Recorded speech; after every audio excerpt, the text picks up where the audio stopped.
Bosses have been a staple of video games from the very beginning. Sometimes they provide an engaging challenge, sometimes they give a game some exciting spectacle, and sometimes they're good for nothing but frustration. Many games over the years have come to be known for their boss fights, and Banjo-Tooie is not one of them. Even so, I've always loved these bosses. They provide some fun and varied gameplay, and many of them are quite memorable characters in their own right. So today I want to do a ranking of these bosses from worst to best, and I'll even include the very few from Kazooie. Be sure to like and subscribe while you're here, but let's go ahead and get into this ranking. To start, we have a few from Kazooie that barely even qualify for a boss list. Like, it's a real stretch to call some of these bosses. I don't think they're bad, but obviously they don't hold a candle to a fully realized boss. Bottom of the list is Black Snippet. This just isn't a boss fight, but I guess technically it is a unique enemy that you defeat for a Jiggy, and the wiki includes it, so I guess I will too. This is just a very slightly stronger version of the regular Snippet, which can be found in abundance throughout Treasure Trove Cove. This makes it by far the weakest boss fight on the list. Only slightly better are the Zubbas from Click Clock Wood. Not to be confused with Zubba's Nest Shootout from Cloud Cuckoo Land, this is a fight where you have to defeat a set number of wasps for a Jiggy. I got stung by a wasp the other day, and it still hurts, so these bastards truly deserve their spot here at the bottom. The yellow Flibbits from Bubble Gloop Swamp are similar, but I've never been stung by a frog, so they can go a bit higher. Then there's the Beauty Snippets from Clanker's Cavern. They're similar to the Black Snippet, but I like their weird mutated design, and the way they ambush you in this creepy little room is fun. Nipper is a bit closer to a real boss fight, but he's so unbelievably easy that it's kind of hard to count him. Nipper is a good example of something about all Banjo bosses that I think is pretty funny, and that's that almost none of them are working with Grunty. Like, they aren't really bad guys at all. Nipper is just minding his business, and he even offers to help. Kazooie insults him, he understandably gets his feelings hurt, and then they just beat him up. Several of these conflicts are direct results of Kazooie's big mouth, actually, but hey, what can you do? Boss Boombox calls himself a boss, and I guess I won't contest that, but that doesn't mean he's anything special. Finally, there's Conga, and while he doesn't provide much of a boss fight per se, I do think having to time your eggs and dodge his oranges is fun. But that wraps up our pseudo-boss section, so let's get into the real bosses. Terry is the titular pterodactyl from Pterodactyland, and he's my personal least favorite Tooie boss. One of the things that makes the bosses in this game so great is their personality, aesthetic, and spectacle, and Terry is just kind of weak on all those fronts. I mean, he's just a dinosaur. He blames Banjo and Kazooie for the theft of his eggs, and while they certainly have stolen a lot of eggs over the course of these two games, they are innocent in this case. The gameplay somehow manages to be both extremely easy and kind of annoying. You have to shoot him with eggs as he flies very slowly around his nest, but then the camera flips around to this weird top-down angle as he spits loogies at you. Not very fun, and having my control of the camera taken away is one of my pet peeves in video games. One thing I do like about Terry is his arena. It's at the tippy top of Pterodactyland, high in the sky, and it's just kind of cool. Other than that though, Terry is kind of weak and not very memorable. Chili Billy and Chili Willy are a pair of dragon brothers that inhabit the titular mountains of Hellfire Peaks. I really like their design. Their necks are long and they tower out of the lava and ice, but when you beat them, they fly away to reveal a short, stumpy body. Hilarious. They mistake Banjo for a delivery boy, and when they find out that he doesn't have any pizza, they of course decide to eat him instead. The problem with the Chili Boys is that their gameplay is flat and easy, kind of bizarrely so. Hellfire Peaks is one of the hardest levels in Banjo-Tooie, so for these to be as simple and redundant as they are, it's kind of a letdown. You have to launch fire and ice eggs at them from these cannons, then jump over their tongues, then repeat 4 or 5 times. Hellfire Peaks is the only level to have 2 bosses, except for Cauldron Keep, I guess, but the only difference between the 2 of them is what egg type you have to use. I think it would have been better if you had to fight them both at once, but I'm not sure how that would have worked, so I don't know. The music is fantastic, but that goes for every boss from Tooie, so no extra points there. These two just don't quite meet the standard set by other bosses, but I still like them. Jolly Roger's Lagoon is my favorite Banjo world, but its boss, Lord Wu Fak Fak, is not one of my favorites. I'm not the biggest fan of his design, I mean he's just a big anglerfish, but the real issue is that he's just not fun to fight. Having to swim around in first person in this tight boxed-in arena is clumsy and awkward, and it can be really tough to get an angle on his weak spot. It's hard to see and keep track of where he is, and overall it just isn't a good experience. That being said, you can actually fight him as the submarine, which is extremely cool and unique. The submarine eliminates the need to worry about ammo, and it's more suited to navigating underwater spaces, so it's a really nice option to have. Lord Wu Fak Fak has a really memorable name, and one of my favorite musical tracks in the series, but sadly he just doesn't provide a great gameplay experience. Targitsun is a towering, dart-slinging totem god living at the heart of Mayhem Temple. He looks really cool, and he has an incredible theme song, but he's still a bit underwhelming in terms of gameplay. Being the first boss in the game, he's unsurprisingly easy, but that's not an excuse for how utterly brainless this fight is. You fight him in the first-person Breagle Blaster mode, which I don't mind, but yeah, it boils down to you standing in place and shooting the spinning totem faces, while occasionally dodging a dart or killing a Moggy. I could see this being a pretty cool boss fight if its difficulty was ramped up by a factor of 10, but as it is, it just doesn't provide any challenge whatsoever. Still, Targitsun knocks it out of the park on aesthetic and spectacle, and that's almost more important to me.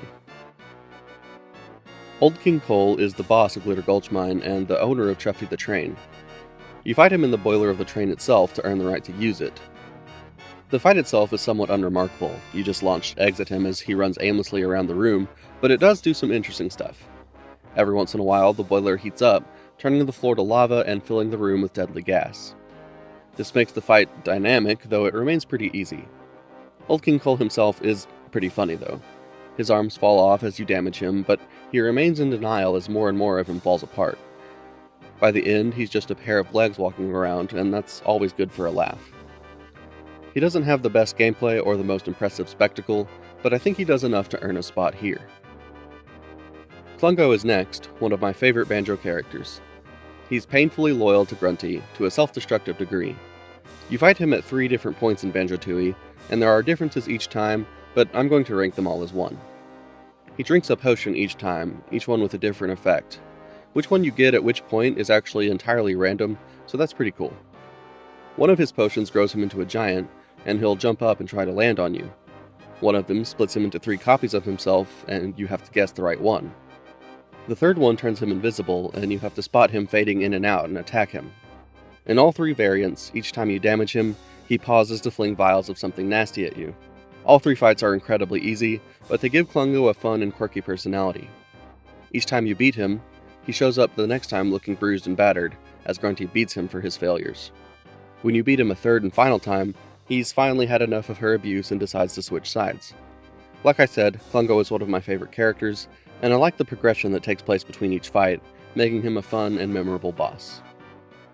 The Hag 1 is Grunty's drill tank thing, and it serves as Banjo-Tooie's final boss. I like how ridiculously threatening this thing is, and it provides quite an imposing spectacle. That being said, I think this boss fight is a bit overbaked, if that makes sense. You have to switch back and forth between regular gameplay, Breagle Blaster, and even Cuckoo Eggs. Grunty pops out to ask trivia questions, and if you answer correctly, her attacks are easier to dodge. This is funny and creative, but it does kind of interrupt the fight and mess up the pacing. I think there's just a bit too much going on here overall, and honestly it feels like a clunky mess sometimes. But the atmosphere and spectacle does a lot for it. Grunty is an awesome villain, and she has some great dialogue here. I really like when she lets slip that her last name is Winky Bunyan, and immediately tries to walk it back. Sending a clockwork bomb into the exhaust to damage the machine from inside is cool, even if it does make the fight feel more segmented. It's pretty difficult without the honeyback cheat, which makes it satisfying to complete. In spite of its flaws, I think it's a pretty good final encounter with Grunty, making the game go out with a bang. Minji Jongo is an evil robotic clone of Mumbo, and one of the coolest Banjo bosses, in my opinion. It's a really clever twist, and I imagine it caught a lot of players off guard. The gameplay is simple but challenging, and the difficulty ramps up quickly as you damage him. He teleports around this facsimile of Mumbo's house, spamming spells at you faster and faster. The window to attack him can be pretty tight, and it's a lot of fun and quite satisfying to pull off. I like the intense remix of Mumbo's theme, and the visual detail of Jongo's disguise falling apart as he takes damage is pretty cool. It's a great boss fight with a strong identity, and it's actually my favorite thing from Cloud Cuckoo Land. Grunty Industries' boss is Weldar, a massive welding machine with vision problems, And while his personality and design isn't quite as strong as a few others, his gameplay more than makes up for that. It's pretty challenging, and the difficulty increases as you go, which I always like. He launches fireballs and minions at you, and you damage him by launching a grenade egg down his throat while he tries to vacuum you up. After you damage him a few times, he electrifies the floor, which makes everything more difficult. The window to get a grenade egg down his throat before he drags you across the electricity becomes really tight, and even defeating the little minions is complicated when you have to hop from tile to tile. It's just a really fun challenge, and it actually matches the general difficulty level of the world, which most of the bosses don't do. On a purely mechanical level, it might be the best boss battle Banjo-Tooie has to offer. But my favorite Tooie boss fight is, and probably always will be, Mr. Patch.